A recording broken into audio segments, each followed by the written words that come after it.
Snow came down like torn lace that evening. Not gentle but wild, as if the heavens had lost patience with the earth. The town of Silver Cross flickered against the blizzard like a lantern in the throat of a storm, its wooden buildings creaking, its windows sweating amber light onto the white street. Inside the saloon, a wedding feast had begun, fiddles shrieking, laughter sloshing louder than the whiskey poured to drown it. Outside, where the light met the dark and died, sat a woman alone. Alara May Thorne sat at the farthest end of the long porch table, a single figure wrapped in her late mother's lilac shawl. The snow didn't bother to avoid her. It claimed her shoulders and hair as if she belonged to no one. Her dress, once fine enough for dances in better years, now clung damp to her knees. The candle on her end of the table kept sputtering out, revived by pitying hands and blown dead by the wind again. Inside, the newlyweds toasted to abundance. Alara could hear their laughter spill through the walls, bright, youthful, full of everything she used to have. Once, she'd been promised a place at the head of such a table. Once, her name had been whispered with hope, not scorn. But her father's land went under after 2 failed harvests, her fiancé married the banker's daughter, and Silver Cross began treating her the way people treat a painting that's faded, glancing once, then looking away quickly, embarrassed by what it reminds them of. "Poor thing," one woman had murmured when she arrived. "Still dressing up for ghosts." Alara hadn't answered. She'd only taken her seat outside when there wasn't room for her inside, and when no one stopped her. The snow deepened. Boots clattered past. Men in coats too fine for ranch work brushed her shoulder without apology. Children ran, dragging ribbons through slush. She lifted her chin and smiled at no one, watching her breath drift away. The smell of roasted pork and wood smoke turned her stomach, not from hunger, but from memory.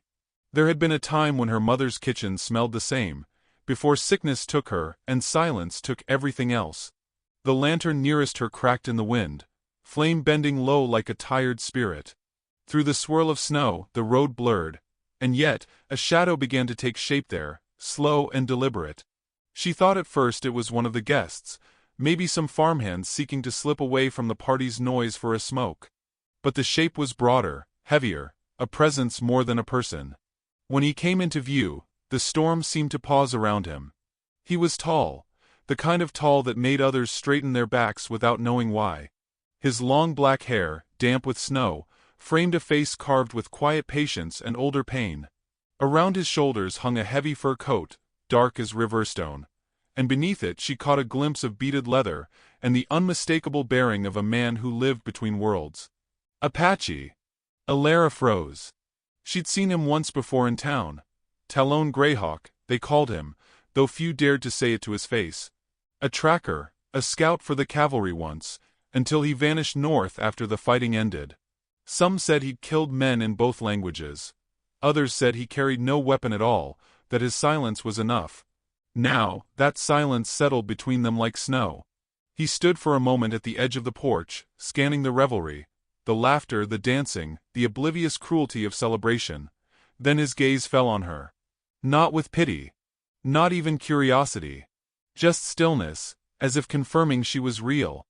Alara looked away, heart stumbling in her chest. The wind whipped her shawl, snapping it like a flag of surrender. Without asking, he sat down across from her. The bench creaked under his weight. For a long while, neither spoke. The sound of the fiddle inside grew muffled, distant, as if the storm had decided to keep the world small. Just the two of them, a dying candle between. "You'll freeze here," he said finally, voice low and rough like gravel under boot. "I'm already frozen," she whispered before she could stop herself. Her lips curved into a weak smile she didn't mean. He watched her, unreadable. Then his eyes shifted toward the doorway. 3 men had come outside, laughing too loud. The groom's brothers, red-faced from drink. They saw her, and their laughter sharpened. "Thought she'd left town," one said. "Guess not all ghosts stay buried." Alara's face burned. She tried to stand, but her legs betrayed her. The men's eyes slid toward Talon then, narrowing, mocking. "Well, look at that. Our outcasts found herself company. Careful, girl. His kind don't marry, they just take." The words hit like stones, sharp and cold. Talon didn't move. He didn't even blink. But when Alara's trembling hand went to gather her shawl, he leaned forward slightly, his voice cutting through the laughter like the edge of a blade. "Act like you're with me." She turned to him, startled. His gaze held hers, calm, solid, unflinching. "They'll stop," he said. She swallowed, then reached across the table, resting her hand on his. It was instinct, desperation, but the effect was immediate. The laughter faltered. The men shifted, uncertain. One spat in the snow, muttered something about "savages," and turned back toward the door. The others followed. Only when they were gone did she realize her hand was still on his. His skin was warm, startling against the cold. She pulled back quickly, murmuring, "Thank you." He didn't reply. Instead, he reached behind his chair and lifted the edge of his fur coat, setting it gently around her shoulders. It was heavy, smelling faintly of pine and smoke. She opened her mouth to protest, but the words died when she saw the faintest trace of something like weariness in his eyes. Not from her, but from the world. The wind screamed against the saloon wall, rattling glass panes. Inside, a cheer rose for the bride's dance. The contrast was unbearable. Their warmth, their belonging, her exile. And yet beside her now, sat a man whose silence felt like a shield. For a long moment, she simply breathed, listening to the storm. Snow caught on his lashes, melting against his skin. She wanted to ask him why he bothered, what he wanted, but somehow, she knew he wouldn't answer. Some men offered help like coins tossed to beggars. He had offered it like an oath, wordless and binding. "Do you always save strangers?" she asked softly. He didn't look at her. No. Something about the way he said it, quiet, unashamed, made her chest ache. The candle between them finally died. The darkness seemed gentler now. When the groom stumbled outside later, shouting for another bottle, he barely noticed them. Alara realized with a strange calm that she no longer cared who saw her there, wrapped in an Apache's coat, sitting beside him while the town that had buried her name drank itself blind. The storm howled harder. Snow piled high around the table legs. Talon rose, glancing toward the distant stables where his horse waited, then back at her. "You shouldn't stay here," he said. "And go where?" His eyes softened for the first time, just slightly. "Someplace that remembers mercy." Before she could answer, a sharp gust blew out every lantern along the porch, plunging them into darkness. Only the snow's glow remained, pale and shifting. She heard the saloon door slam, the laughter inside vanishing beneath the wind's roar. When her vision cleared, Talon was standing beside her, offering his hand. The storm raged around them, wild and merciless. But in that moment, she felt something strange. Not fear, not shame, but the faint pull of something larger, something waiting to begin. She looked at his hand, hesitated, then placed hers in it. And as he led her down from the porch into the blinding white, the sound of the wedding faded until all that remained was the storm, and the quiet heartbeat of two souls who no longer belonged to Silvercross. The storm swallowed their footprints before morning. The wind still hunted through the canyon when they reached the ridge cabin, its howl threading between the pines like a wounded animal's cry. The storm had devoured the road, leaving only faint ruts and ghostly shapes of fences buried beneath white. Alara clung to the saddle horn, fingers numb beneath the borrowed coat, her cheek pressed to the warmth of the horse's neck. Talon rode ahead, silent, his shape half vanished in the snowlight. Every time the wind screamed, she feared she'd lose sight of him, and of herself. When they reached the small clearing, she almost didn't see the cabin, until the lantern light winked through the dark like a shy eye. He dismounted without a word, helping her down with steady hands that burned against her cold skin. The world smelled of pine smoke and wet leather. Her boots sank to her ankles in snow. Inside, the cabin was spare, just a table, a cot, a stove whose orange mouth glowed faintly. The walls were patched with old hides. A single lantern hung from a nail, its light trembling with the wind's breath. He hung his coat to dry, and the scent of rain and woodfire filled the room. She stood near the door, dripping, unsure if she'd entered a home or a silence too deep for trespass. "You can sit," he said finally. His voice was softer now, shaped by the crackle of the fire. She nodded, perching on the edge of the cot, palms open over the heat. Her fingers ached back to life, red and stinging. "You live here?" she asked. "When I must." It wasn't an answer, but it was honest. She looked around. The handmade bough above the hearth, the tin mug beside it, the careful neatness of someone used to leaving no trace. He moved with deliberate calm, shaking snow from his hair, each motion economical, almost reverent. "You didn't have to bring me," she murmured. "I know." Again that quiet. No man she'd ever met spoke so little, and yet left so much between the words. Through the single window, the world was a blur of white. She thought of the wedding feast, the noise, the laughter, the small cruelties, and for a heartbeat felt the ache of her own foolish hope, that she might have been part of something. Instead, she was here with a stranger whose silence held more safety than all their smiling faces. He poured water from a kettle into a dented cup and offered it to her. Steam rose, fragrant with cedar bark. When their fingers touched, she drew back too fast, spilling a drop that hissed on the stove. "Sorry." His eyes flicked up, calm and unreadable. "Storm will pass by morning." She wanted to ask what would happen after that, but she bit her tongue. She wasn't sure if she wanted to return to town, or if she'd already been replaced by someone braver in the snow. He sat across from her, sharpening a small blade. The scrape of stone against metal was rhythmic, almost soothing. Her mind wandered to the things people said of him. Outlaw, scout, killer. None of them fit the man before her. There was a patience in him that frightened her more than anger could. "You knew they'd stop," she said suddenly. He didn't look up. Men like that look for weakness. They saw something else. Fear? He lifted his gaze then, steady, dark, ancient. A reason to hesitate.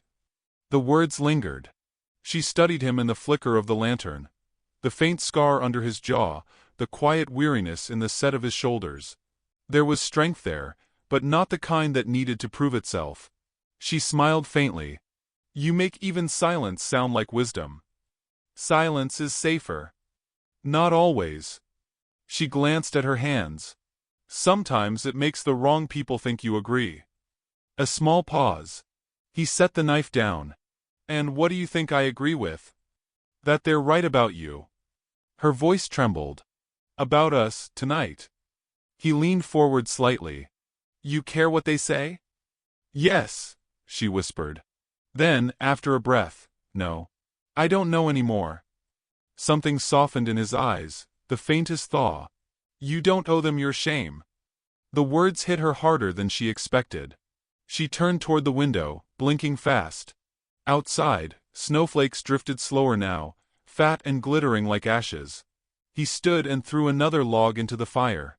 Sparks leapt upward, scattering orange across the walls. The warmth pushed back the night.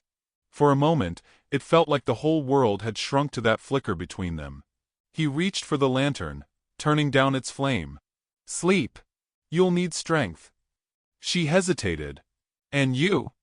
"I'll keep watch." There was something in his tone that silenced argument. Not command, not pride, only habit.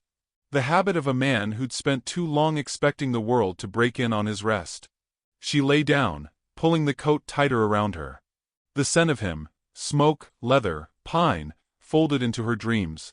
When she woke, faint dawn pressed through the frost-rimmed window. The fire was low, the room still. Talon sat near the door, rifle across his knees, watching the light creep in. He looked carved from the same wood as the walls. For a long while she said nothing, afraid the morning would dissolve the strange safety of the night. But he spoke first. "They'll talk when we go back." "I know." "Will you let them decide what happened?" She studied him. "No. Not anymore." He nodded once, approval hidden beneath calm. Then his gaze shifted toward the trail below. "Someone's coming." She rose quickly, heart pounding. Hoofbeats echoed through the valley. 3, maybe 4 riders. The storm had cleared enough for their shouts to carry. She recognized one of the voices. Harlan Dawes, the groom's brother. "What do they want?" She whispered. Talon's expression didn't change.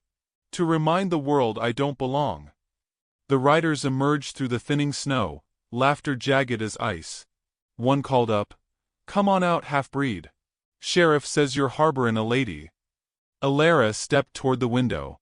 "They'll hurt you." They already decided to. Before she could stop him, he opened the door. The wind rushed in, cold and bright. He stood bareheaded, the dawn gilding his hair, snow curling around his boots. "Leave!" Harlan shouted. "Before we make you crawl back to your tribe." Talon said nothing. The stillness unnerved them more than any threat could. Alara's breath caught. Shame rose in her like heat. Shame for every time she'd stayed silent while men like these spat their venom. She moved before her courage could falter, stepping into the doorway beside Talon. Her voice, though small, carried clear. "If he goes, I go." The riders hesitated.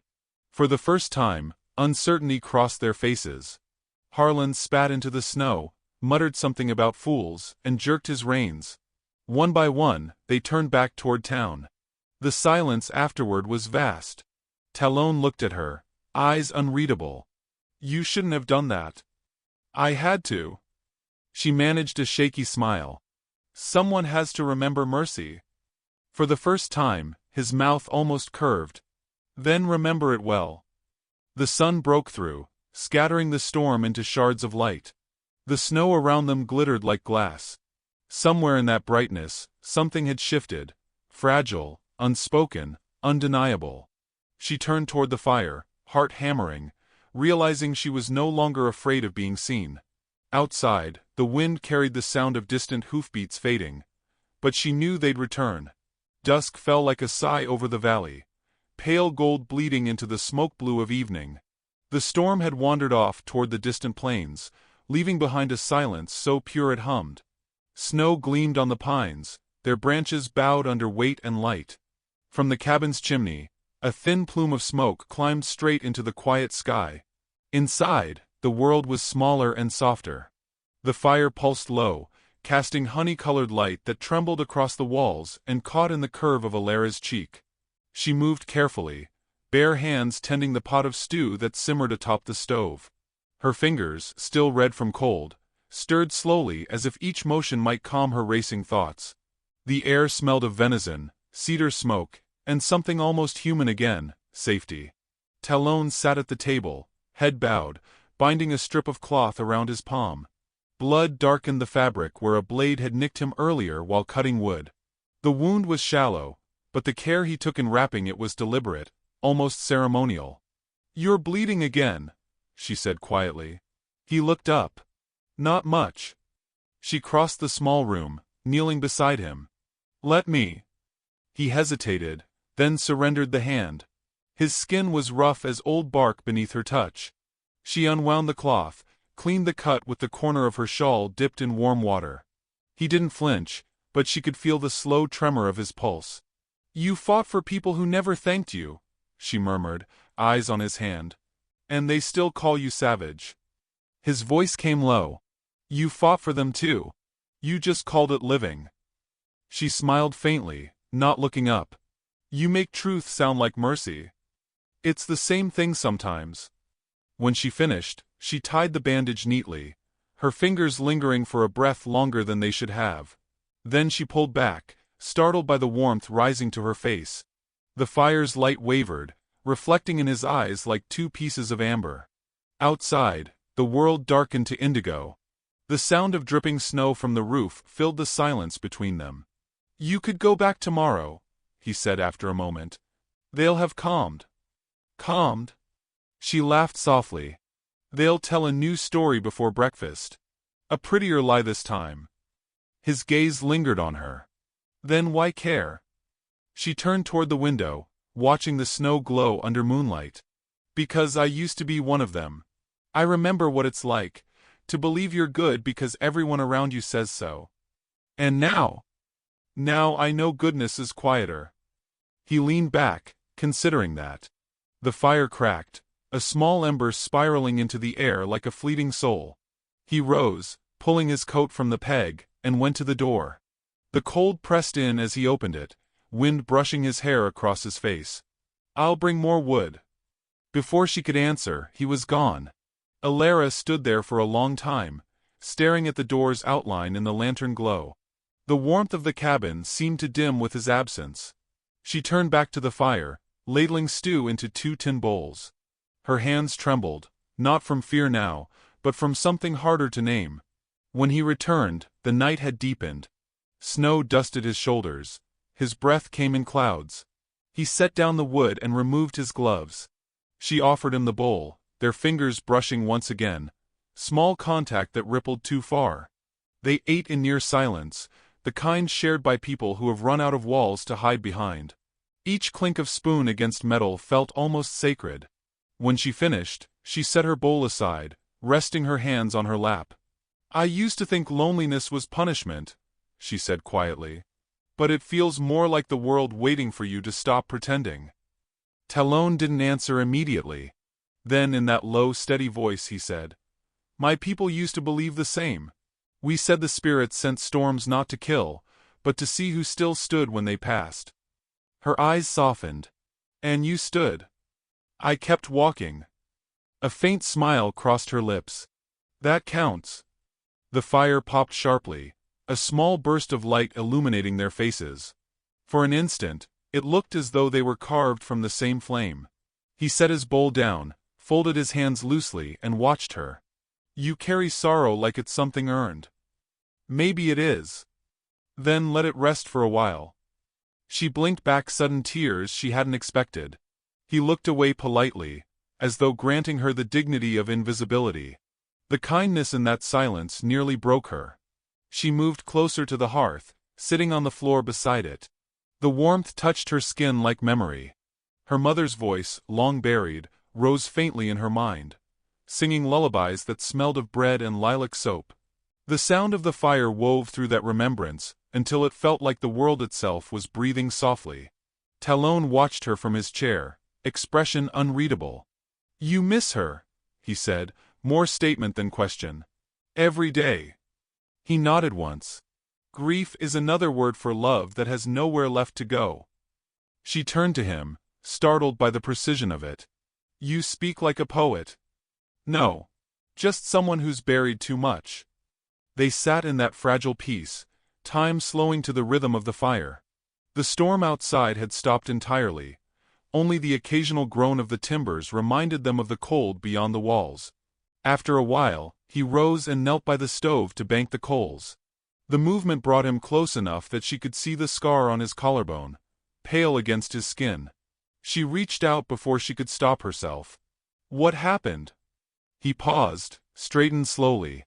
"A soldier who thought peace meant forgetting." Her fingers brushed the scar lightly. "Did it hurt?" He met her eyes. "Still does." She drew her hand back, ashamed of her boldness. "I'm sorry." "Don't be. You just asked what no one else ever did." The words settled between them, heavy and kind all at once. Something deep and human had shifted. No longer the uneasy alliance of strangers, but the fragile beginning of trust. He sat beside her on the floor, the fire painting his profile in bronze and shadow. For a long while, they said nothing. Outside, a wolf's cry rose, long and distant. She leaned her head back against the wall, eyes half closed. "Do you think storms ever end?"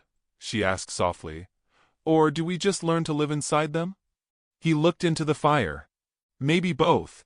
Some storms make homes out of people who refuse to leave." A hush followed. She wanted to believe him. Her head drifted to his shoulder without thought. He didn't move.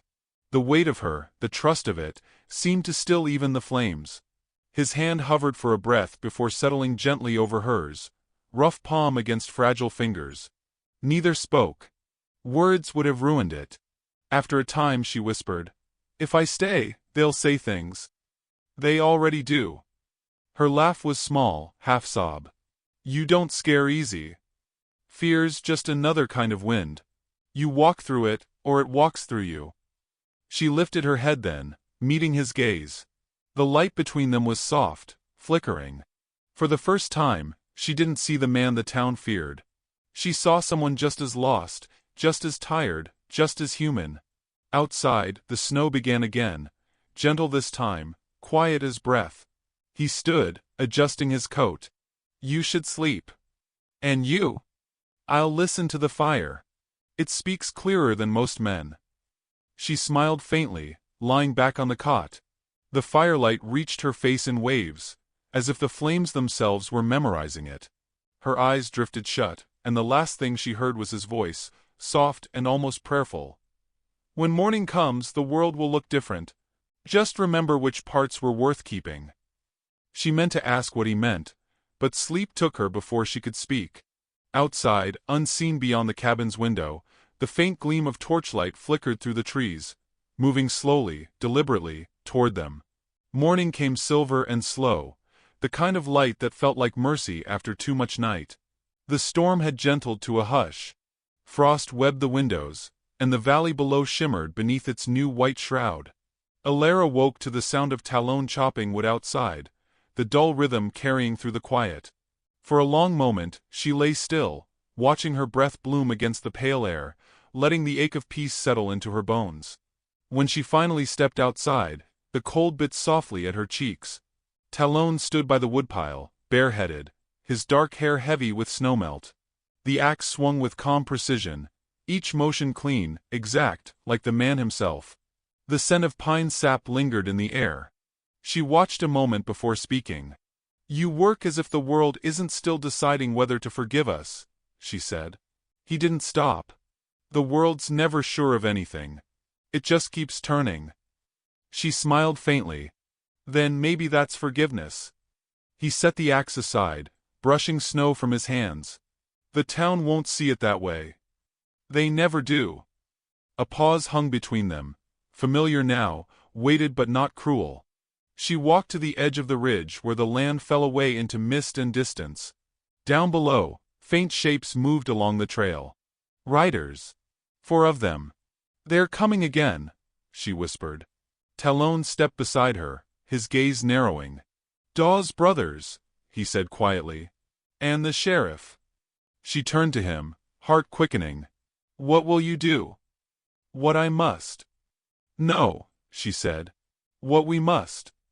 He looked at her then, fully, and for the first time she didn't see the guarded calm of a man expecting exile. She saw recognition. She was no longer a woman he'd rescued from a storm. She was someone who had chosen to stand beside him in its wake. They waited. The hoofbeats came closer, crunching over ice.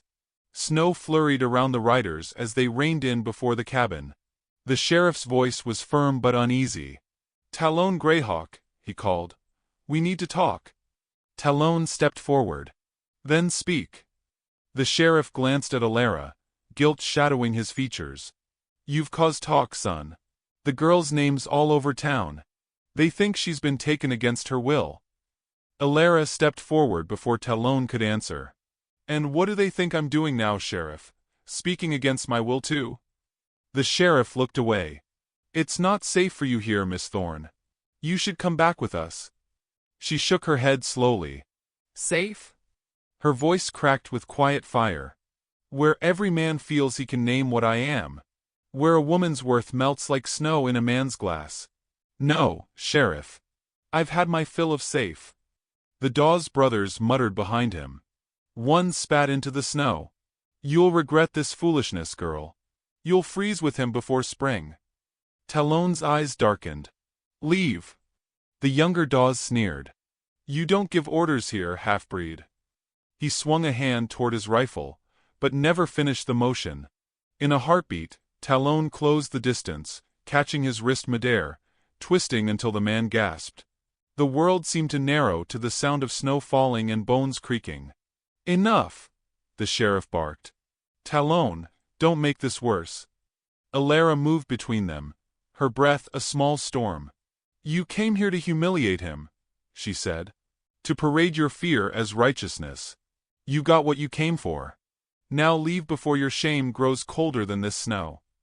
Her words hung like frost, glinting sharp in the light. The sheriff hesitated. Then, with a slow nod, he turned his horse. The others followed, grumbling, retreating down the trail. When they vanished into the whiteness, Talon released his breath, lowering his hand. Alara turned to him. "You didn't have to hold back." He looked at her, snow melting on his lashes.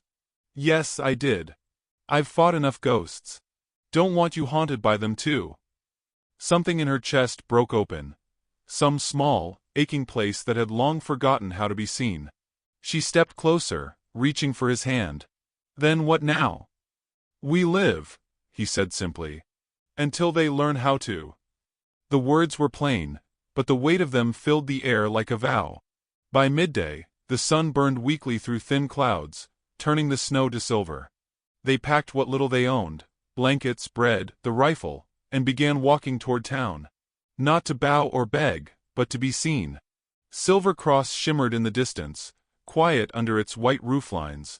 As they entered, faces appeared in doorways, whispers flitted like sparrows. The same people who'd laughed at her now watched in silence as she walked beside the man they'd named Danger. Outside the church, the preacher froze mid-sermon. The crowd turned. Alara lifted her chin. The world seemed to hold its breath. She's with him, someone murmured. God help her. Alara's voice rose clear over the murmur. God already did. The words stunned the street into stillness. Even the wind seemed to pause. Talon's jaw tightened, but his eyes softened with quiet pride. The sheriff stepped forward, hat in hand, uncertain. Miss Thorne, you sure this is what you want? She smiled faintly. It's not about what I want. It's about who I am. For a heartbeat, no one spoke. Then from somewhere in the back, a woman's voice, thin but trembling, came a whisper. Let her be. Others echoed it. Hesitant at first, then louder. Let her be. Talon's fingers brushed hers, just once, grounding her. The moment felt holy, fragile. The snow began to fall again, soft, slow, forgiving. They turned away, walking down the street together. Behind them, the whispers faded into the hush of snowfall. At the edge of town, by the frozen creek, she stopped. The world was all white and silver, the horizon glowing faintly gold. She turned to him, eyes bright with something between courage and disbelief. I used to dream of a man who'd take me away, she said. Now I only dream of someone who'll stay. He didn't answer in words. He stepped close, pulling his fur cloak around her shoulders, his forehead resting gently against hers. The gesture was simple, ancient, a vow older than language. The snow fell thicker, curling in their hair. When they finally drew apart, the world seemed remade. I don't know what tomorrow brings, she whispered. Then we'll build it ourselves. Behind them, church bells began to ring faintly, distant, uncertain, but real. They walked onward, two dark figures dissolving into the storm. And as the wind swept over the empty street, it carried their footprints for a time, before snow, kind and patient, remembered their names and covered them softly.